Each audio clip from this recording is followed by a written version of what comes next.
क्या आपको मुस्लिम वोट मिलेंगे आपको लगता है, और क्या आपको मुसलमानों के वोट चाहिए? आरोप लगाते हो, लेकिन आप जो है राजपूतों की राजनीति करते हैं, और आप भी जो बचपन में आपका पुराना रहा, आप उसी बिरादरी से आते हैं, इस वजह से आपको यहाँ से टिकट मिला, वरना तो आपको टिकट भी ना मिलता। ये पीएम मोदी से बातचीत होती है, अमित शाह जी से, या फिर जेपी नड्डा, जैसे बायतू में आप मोदी जी से मिले तो क्या बातचीत हुई? आपके दिल में ऐसा कोई ख्वाहिश है मंत्री बनने की? क्योंकि यहाँ से जो विधायक है वो मंत्री हैं अभी। हाँ हाँ, फकीर है ना।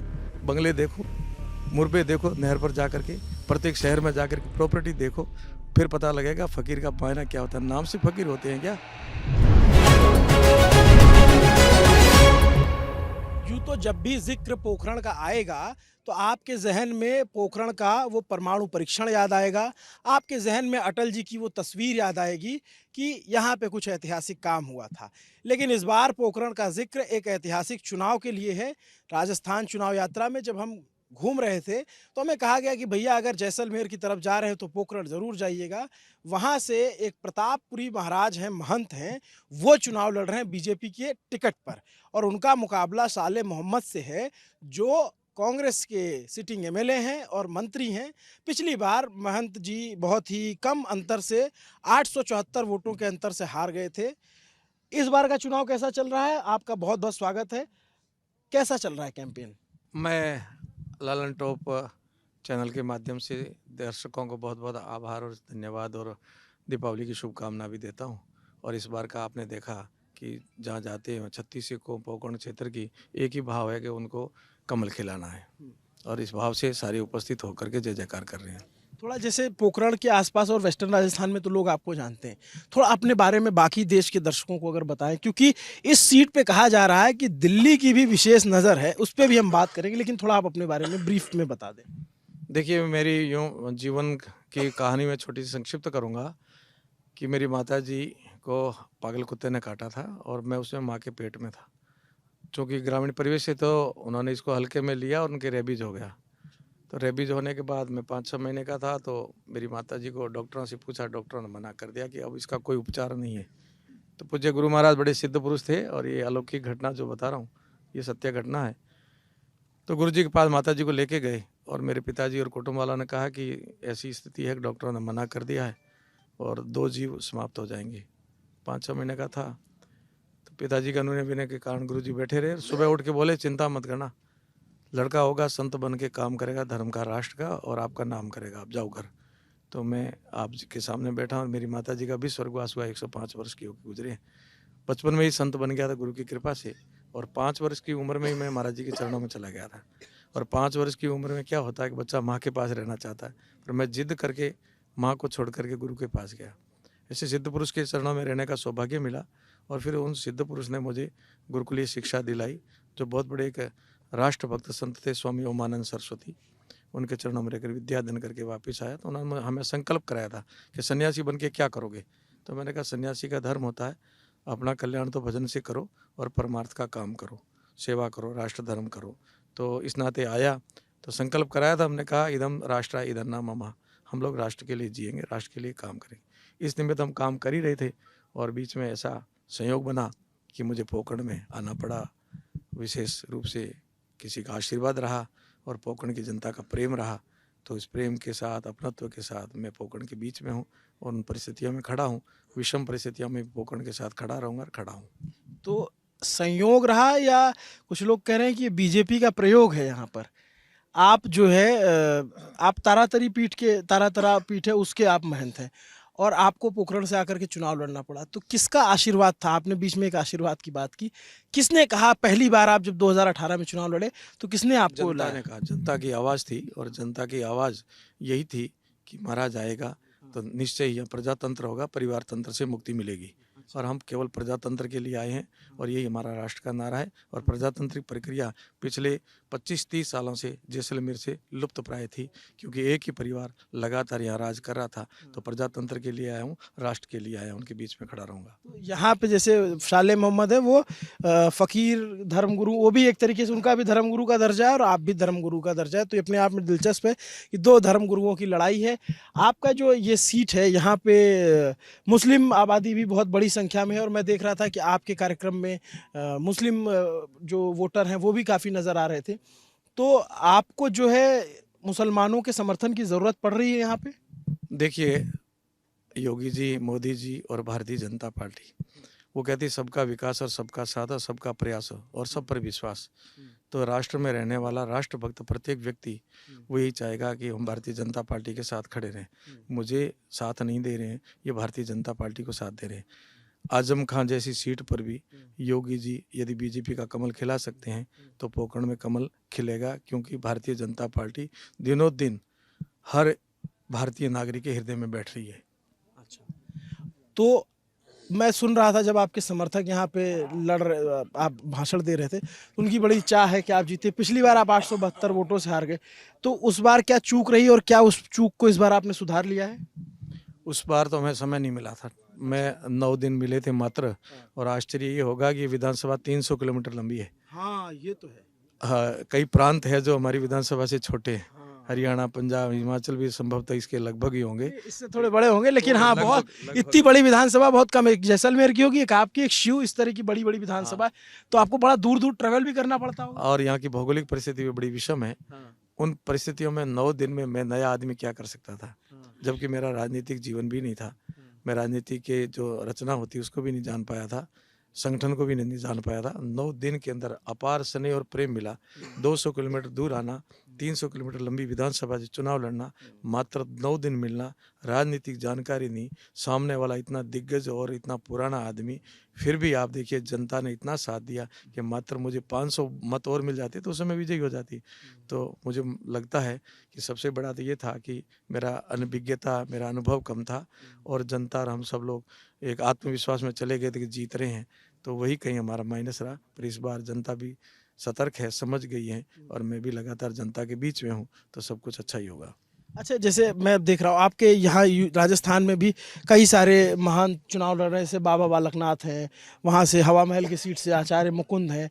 तो बीजेपी ने ये प्रयोग, जैसे हमारे यहाँ योगी आदित्यनाथ, मैं उत्तर प्रदेश का हूँ, वहाँ मुख्यमंत्री हैं, तो यहाँ पे भी ये प्रयोग चल रहा है। तो आपको राजनीति में लेकर कौन आया? मतलब कोई तो रहा होगा, या फिर आपकी राजनीति में आने की इच्छा कैसे हुई? जैसे बहुत सारे संत तो आते नहीं है, राजनीति में नहीं आते हैं, वो परमार्थ के कार्य में लगे रहते हैं। तो आप कैसे इस तरफ आए और कौन लेकर आया? जनता लाई यहाँ, जैसे यहाँ पोखरण और जैसलमेर की जनता की एक ही आवाज़ थी कि मारा जाएगा तो परिवर्तन होगा और परिवारवाद से मुक्ति मिलेगी। तो मैं मानता हूँ कोई भगवान की कृपा थी, मुझे सेवा करने का इस निमित्त इस प्रकार से मौका मिला, क्योंकि वैसे भी नर सेवा नारायण सेवा, सेवा धर्मम परमम गहनो योगिनो मोपेगम है। सेवा कठिन है, वैसे साधु करता है तो कोई बड़ी बात नहीं है, क्योंकि भक्ति योग, ज्ञान योग, वैराग्य योग और कर्म योग, ये चारों योग में माने जाते हैं। भक्ति, ज्ञान और वैराग्य से भी कठिन है तो ये कर्म योग है, और कर्म करके हम कोई उपकार किसी के ऊपर नहीं करेंगे, हम हमारा कल्याण करेंगे। इसलिए हम तो सेवा के लिए आए हैं और यहाँ जनता की आवाज़ थी, मांग थी, प्रजातांत्रिक प्रक्रिया में परिवार से मुक्ति पानी थी, इसलिए हम आए हैं। तो आपके लिए यहाँ पर दिल्ली से बड़े नेता नरेंद्र मोदी या उत्तर प्रदेश से योगी आदित्यनाथ प्रचार करने के लिए आए? बिल्कुल, पिछली बार योगी जी आए थे, इस बार हमारे माननीय प्रधानमंत्री जी, हमारी सबकी एक ही साथ मैं यहाँ बायतू में रखी थी, तो हमारी विधानसभा को भी यहाँ उपस्थित हुए थे हम लोग। बायतू तो बहुत दूर है यहाँ नहीं, से। कोई दूर नहीं, हमारे लिए दूर नहीं, आपके लिए दूर लगती है। अच्छा। हाँ, हमारे तो 200 किलोमीटर पर हमारे ऐसे लगते यहीं बैठे हैं हम लोग। अच्छा। हाँ, तो ठीक है, मोदी जी आ गए, हमारे को प्रेरणा दे के गए। योगी जी आएंगे, कल हमारे बिल्कुल पास में आएंगे, शिव विधानसभा में आएंगे। लड्डा जी आएंगे, हमारे अपने ज़िले में आएंगे, जैसलमेर में। तो चारों तरफ हमारे बड़े नेता और माननीय गजेंद्र सिंह जी शेखावत साहब पूरा नेतृत्व कर रहे हैं, देख रहे हैं। और भारतीय जनता पार्टी का जितना कुनबा है, प्रदेश अध्यक्ष से लेकर के प्रभारियों तक, सब यहाँ हमारे को बहुत संबल दे रहे हैं, साथ दे रहे हैं और हर समय संभालते रहते हैं। और जैसे मैं देखता हूँ कि आप प्रचार कर रहे हैं, तो बड़ा सौम्य आपका बोलने का तरीका भी है, बोलते भी आप सौम्य हैं, और भाषण भी आपका बड़ा सामान्य इनकी भाषा में होता है। तो जैसे योगी जी आते हैं या फिर और लोग आते हैं, कहते हैं कि बीजेपी हिंदुत्व की पॉलिटिक्स करती है, आप थोड़ा सा उससे बचते हैं कि आप उसको हार्ड लाइन पे नहीं जाने की कोशिश करते? आपको पता है कि यहाँ सेकुलर रहने पे ही जीत मिलेगी, या आप भी उसी दिशा में हैं, आपने चुनाव के लिए ये आवरण ले रखा है? ये आपका शब्द है और आपका विचार है। ना तो बीजेपी ऐसी है, ना मैं हूँ, ना योगी जी है, ना मोदी जी। हम सब के हृदय में एक ही बात है, वो राष्ट्रवाद है। हम राष्ट्रवाद के लिए राजनीति में आए हैं और राष्ट्रवाद के लिए करेंगे। जो राष्ट्र से प्रेम करता है वो निश्चय ही बीजेपी से जुड़ेगा। इसलिए हम ये कोई ऐसा नहीं दिखावा करना चाहते हैं। क्या एपीजे अब्दुल कलाम राष्ट्रभक्त नहीं थे? हामिद नहीं थे? कितने को नाम ले सकते हैं। तो इस समय भी कोई यदि खड़ा होगा राष्ट्रभक्ति के साथ तो हम उनके साथ खड़े रहेंगे, उनका स्वागत करेंगे। इसलिए यहाँ ऐसा कुछ भी विषय नहीं है और हम तो संत हैं। संत का धर्म होता है राष्ट्र को सर्वोपरि रख करके सबको जगाए, राष्ट्र के लिए हम कर रहे हैं। नहीं, ये आपके जो विरोधी होते हैं ना वो इस तरीके के शब्दों का इस्तेमाल करते हैं कि जैसे साध्वी प्रज्ञा है, उनको आपने सुना होगा कोई बड़ा हार्ड लाइन पे बयान देती हैं। तो आप लोग तो एक ही परंपरा साधु परंपरा के लोग हैं, तो आप लोग कहते नहीं कि यार इस तरह के बयान मत दिया करो, इससे थोड़ा सा माहौल ख़राब होता है, हमारे इलाके में तो सब मिलजुल के रहते हैं। सब जगह मिलजुल के ही रहना चाहिए और उसी में हमें सबको हित है और इसलिए सब यही चाहेंगे, चाहे साध्वी जी हो, चाहे स्वामी जी हो, चाहे मैं हूँ, चाहे मोदी जी, चाहे योगी जी। हम भारत के नागरिकों को सुरक्षित रखना चाहते हैं और भारत में जो सही व्यवस्था रखते हैं उनका सम्मान भी करेंगे। आखिरी कुछ सवाल, आपको आप जब यहाँ भाषण दे रहे थे, आपने आपका जब प्रचार शुरू तो आपके समर्थक एक मंच पे आए और उन्होंने बोला कि जिता के तो हम आपको भेज देंगे, लेकिन हम चाहते हैं कि जो है मंत्री पद आपको मिले। तो आपके दिल में ऐसा कोई ख्वाहिश है मंत्री बनने की, क्योंकि यहाँ से जो विधायक हैं वो मंत्री हैं अभी? देखिए, मैं वास्तविकता ये कह रहा हूँ, कोई चाहना नहीं, ना पद की चाहना, ना पैसे की चाहना। चाहना एक ही है कि मैं राष्ट्र के लिए कुछ अपना शरीर और अपना मन और तन लगा दूँ, जिससे मेरा जीवन सफल हो जाए। कबीरा जब हम पैदा हुए, हम रोए जग हँसा, ऐसी करनी कर चलो कि हम रोए हम हँसे और जग रोए। तो हमारा कर्म अच्छा होगा तो हमारा जीवन सफल हो जाएगा और ये मनुष्य जीवन तो दिया ही कर्म करने के लिए, पुरुषार्थ करने के लिए दिया, परमार्थ के लिए दिया है। इदम शरीरम इदम न मम परोपकारार्थ इदम शरीरम। तो हम लोग ये चाहते हैं कि इस क्षेत्र में आकर के यदि किसी की सेवा करेंगे तो हमारे को वहाँ से शुभकामना और आशीर्वाद मिलेगी, वही हमारा प्रारब्ध अगला जन्म अच्छा करेगा। तो हम तो इस भाव से लगे हुए हैं, कोई ऐसा विषय नहीं पद की चाहना। संत को क्या होगी, हमारे से बड़ा कोई पद थोड़ा ही होता संत के पद से बड़ा। संत तो सदा समान मिलेगा। संत की क्या चाहना, केवल मात्र अपने जीवन को सफल करें, कर्म योगी बन करके हम अपने सत्कर्म करें। अच्छा, जयपुर के कुछ लोग मिले, उनसे बात हुई तो बोले कि इस बार जो है पोखरण के महाराज जी के लिए दिल्ली ने कुछ विशेष सोच रखा है। तो दिल्ली से आपकी बातचीत होती है, पीएम मोदी से बातचीत होती है, अमित शाह जी से, या फिर जेपी नड्डा? जैसे बायतू में आप मोदी जी से मिले तो क्या बातचीत हुई आपकी? देखिए, उनके हृदय हृदय इतना विशाल है कि कोई भी संत जाएगा तो उनको सम्मान देंगे और मैं मानता हूँ ऐसे दिव्य पुरुषों, मुझे सौभाग्य मिला है कि भारत का प्रतिनिधित्व उनके हाथों में है और वर्तमान काल में हम उनके छोटे से बिंदु और घटक बन के उनके साथ खड़े हैं। मैं मेरे कर्तव्य का निर्वहन करूंगा और उनको सम्मान के साथ देखूंगा। रही बात दिल्ली की, दिल्ली के जो भी पार्टी नीति तय करती है, हमारा काम होता है उसका पालन करना। इसलिए ये कोई चाहना नहीं। दिल्ली वालों की बहुत बारीकी से नज़रें होती हैं और कोने कोने में नज़रें रखते हैं। इसलिए आपने देखा है कि कभी पद्मश्री मिल रहा है, पद्म विभूषण मिल रहा है, तो पहले किनको मिलता था, अब किनको मिलता है। बहुत सुदूर कोई अच्छा काम कर रहा है, जो आम व्यक्ति के लिए सोच रहा कर रहा है, उन व्यक्तियों को सम्मान मिलता है। हम लोग तो सेवा करने वाले हैं, तो जब उनकी नज़रें सेवा वाले व्यक्तियों पर पड़ेगी तो निश्चय ही हमारे लिए यही सोचेगा संत अच्छा है और संत अच्छा है तो अच्छा ही काम करेगा। अच्छा काम करेंगे आप। मान लीजिए कि मैं आपसे 5 साल बाद मिलता हूँ और आप चुनाव जीत जाते हैं, तो ऑन रिकॉर्ड आप क्या कहना चाहेंगे कि ये 4-5 काम हैं जो मैं पोखरण की जनता के लिए करूँगा, ये मुद्दे हैं? पोखरण को जिला बनाना बहुत ज़रूरी था। पहला। इस बार जिला नहीं बनाई, जबकि सबसे पहले जिले की मांग थी। पोखरण में एक बहुत दिव्य संत हुए भादरिया महाराज जी, और उन्होंने यहाँ इतनी बड़ी गौशाला खोली है, जो सबसे बड़ी गौशाला है। और वहाँ पर मैं चाहता हूँ थार पारकर, जो हमारी बहुत प्रसिद्ध नस्ल है भारत की, उसके लिए विशेष अनुसंधान और काम हो। दो और तीसरा, भादरिया महाराज जी ने यहाँ बहुत बड़ा पुस्तकालय खोला है और उनका एक संकल्प था कि यहाँ के युवा संस्कारवान हो, शिक्षावान हो और नशे से मुक्त हो। तो मेरी इच्छा रहेगी कि कोई न कोई यहाँ शैक्षणिक यूनिवर्सिटी तक की कोई विद्यालय खोला जाए, यूनिवर्सिटी खोली जाए। यहाँ पानी का बहुत बड़ा किल्लत है और यहाँ की ज़मीन भूभाग बहुत बड़ा है और बहुत उपजाऊ ज़मीन है। तो भगवान करे ऐसा हो कि यहाँ से पानी सिंचित और पीने का पानी आ जाए तो ये चमन बन जाएगा। एक यातायात के लिए हमारे यहाँ से रेल सीधी गुजरात और बम्बई से जुड़ाव नहीं है और रामदेरा इतना पवित्र स्थान है, देश दुनिया के लोग आते हैं। हम चाहेंगे यहाँ रेल की सुविधा हो। बेरोजगारी के लिए हम चाहेंगे स्वरोजगार घर घर में खड़ा हो, भारत स्वावलंबी बने, यहाँ के लोग स्वावलंबी बने और अच्छी फसल करने की जमीन उपजाऊ है। तो ये करके हम चाहेंगे भारत के विकास में पोखरण का नाम हो, पोखरण एक आदर्श जिला बन के खड़ा हो, पोखरण के लोग सुखी समृद्ध रहें और अपना जीवन यापन अच्छी तरह करें और अच्छी तरह रह करके अब राष्ट्र के लिए सीमांत क्षेत्र है तो सीमांत क्षेत्र पर सीमा के प्रहरी बन करके सजग नजरें रखते हुए राष्ट्रभक्ति का परिचय दे करके देश को मजबूत बनाने में खड़े रहें। बस ये 5 काम आप 5 साल बाद अगर मैं आपसे मिलूंगा तो आप इसमें कुछ आगे बढ़ जाएगा? इसके मैं प्रयास करूंगा, ये मेरा मन है कि ऐसा हो। और एक और है हाँ। कि इस सरकार ने बड़े दोगला व्यवहार किया है, हाँ। वो किया परिसीमन का। बहुत ऐसा परिसीमन किया जिसे 25-25 किलोमीटर वार्डों को तोड़ करके किसी गांव के साथ मिलाया है अपने स्वार्थों को सिद्ध करने के लिए। मैं चाहूँगा कि वो परिसीमन टूट करके वास्तव में आदर्श गांव बने, आदर्श पंचायत समितियाँ बने, तो वो परिसीमन भी ठीक हो, लोग परेशान नहीं हो। ये एक आखिरी सवाल मुझे याद आया, उस पे चलते-चलते ये भी आपसे पूछ लेता हूँ, नहीं तो ये होगा कि सब जो है आसान-आसान ही पूछ लिया, कठिन सवाल तो पूछा ही नहीं। जो सालेह मोहम्मद जी हैं, उनके समर्थक ये कहते हैं कि आप जो है जैसे जो संत महंत आरोप लगाते हैं, वो जो संत महंत हो जाते हैं, वो जाति परंपरा से ऊपर उठ जाते हैं। लेकिन आप जो है राजपूतों की राजनीति करते हैं और आप भी जो बचपन में आपका पुराना रहा, आप उसी बिरादरी से आते हैं, इस वजह से आपको यहाँ से टिकट मिला, वरना तो आपको टिकट भी ना मिलता। प्रमाण कोई हो तो बात करें, बिना प्रमाण होता वो कुतर्क होता है और वो जलन होती है। मैं उस परंपरा का संत हूँ जो मीरा, रैदास, सूर, कबीर, नानक और मेरे गुरु मोहनपुर जी ने चलाया है। मेरे घर में, मेरे मठ में वो परंपरा है। यदि मीरा के गुरु रैदास हो सकते हैं, रामदेव जी के साथ डालीबाई बैठ सकती हैं और हमारे मलिना जी रानी रूपा देवी के साथ धारू में एक बैठ सकता है, तो प्रताप भी इनके साथ बैठेगा और यहाँ काम करेगा। जलन इस बात की है कि मैं समरसता कर रहा हूँ, मेरे उन महापुरुषों के पद चिन्हों पर चल रहा हूँ।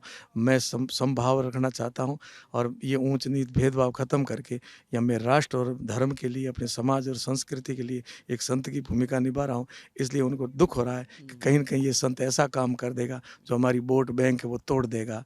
जिनके बलबूते पर हम आगे बढ़ते हैं वो सब खिसक रहे हैं। इसलिए ये उनके जलन और डाह के कारण वो एक ठप्पा लगा रहे हैं। बाबा रामदेव जी राजपूतों में पैदा हुए, तो क्या एक राजपूतों के, पूरे भारत के और पूरे विश्व के हैं। ऐसा ही संत, यदुवंश से हैं। ऐसा ही संत और देवता की कोई जाति नहीं होती है। संत सार्वभौमिक और सबका होता है और देवता भी सार्वभौमिक और सबके होते हैं। यदि देवताओं को बांधना शुरू कर दिया और संतों को बांधना शुरू कर दिया तो ये बांधने वाले की मानसिक विकृति है, न कि संत की ऐसी चाहना होती है। हम सबके हैं और जहाँ जाते हैं वहीं के होते हैं। संत एक जगह का नहीं होता और एक जाति का नहीं होता। इसलिए ये जो कर रहे हैं मैं भी जानता और दुनिया भी जानती कि मैं क्या हूँ और मेरे प्रति क्या अवधारणा बना करके दुष्प्रचार किया जाता है। ये प्रतापरी के जीवन में, तारातरा की परंपरा में जाके देखो क्या ऐसा कभी नहीं मिलेगा। हमारे मठ में कोई भेदभाव नहीं है, कोई छुआछूत नहीं है। यहाँ की तारातरा जैसी पीठ पर भोजन बनाने वाले हमारे मेघवाल भाई और भील भाई हैं। तो हम ये इसलिए नहीं कर रहे हैं, हम तो हमारे राष्ट्र और धर्म के लिए करते। हम हमारे राष्ट्र और धर्म के लिए करते रहेंगे और ये जलने वाले जलते रहेंगे, ऐसी बातें करते रहेंगे कि राजपूत राजपूत है। एक भी राजपूत और दूसरी जाति का कई प्रमाण लाए कि मैंने किसी राजपूत के लिए विशेष चाहना रखी, दूसरे की नहीं रखी, तो मैं असत्य हूँ। नहीं तो ये झूठी बातें प्रगलाने वाले करते रहेंगे, उससे क्या फर्क पड़ेगा। हम अपने काम करते रहेंगे, हम अपने लक्ष्यों को पाएंगे और हम भारत को मजबूत करने में हम सब खड़े होंगे। अच्छा, उधर तो ये भी कहा जाता है कि हम भी फकीर हैं, हम भी गुरु हैं, हम भी सब लोगों के लिए काम कर रहे हैं। हाँ हाँ, फकीर है ना।